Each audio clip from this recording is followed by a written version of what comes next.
Bienvenue dans notre méditation « Sa grâce nous suffit ». Nous parlerons aujourd'hui du don par excellence. Quand je parlerai les langues des hommes et des anges, si je n'ai pas l'amour, je suis du bronze qui résonne et une cymbale qui retentit. 1 Corinthiens 13, verset 1.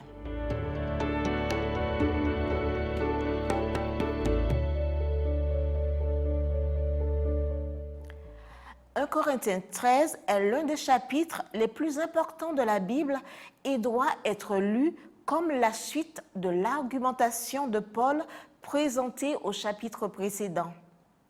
Les dons tels que le parler en langue, le don de prophétie, la connaissance des grands mystères, la foi jusqu'à transporter des montagnes, le fait de tout donner aux pauvres et de mourir en martyr n'ont aucune valeur sans ce don suprême qu'est l'amour.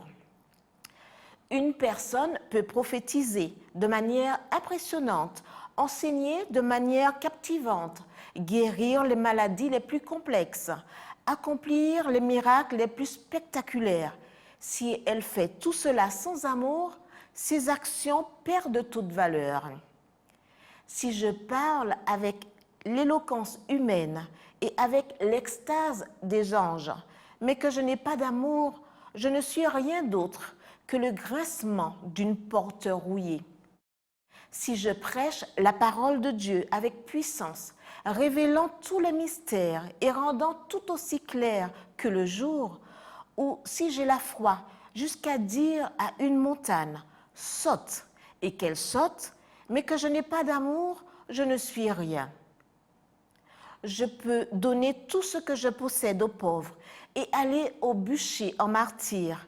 Si je n'ai pas d'amour, cela ne me mènera nulle part. Donc, quoi que je dise, quoi que je croie ou quoi que je fasse, sans amour, je suis perdu.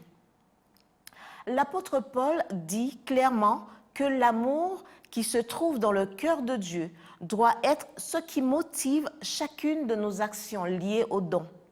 Pourquoi? Parce que l'amour qui se trouve dans le cœur de Dieu donne un sens, une valeur et la bonne orientation à tout ce que nous réalisons par ces dons. Toutes nos actions, même les meilleures, restent incomplètes puisque un jour, tout sera pleinement clarifié à la lumière de l'amour qui s'est concrétisé au calvaire et qui reste encore un mystère parce que nous ne sommes pas capables de comprendre l'amour de celui qui est l'amour personnifié, Jésus-Christ.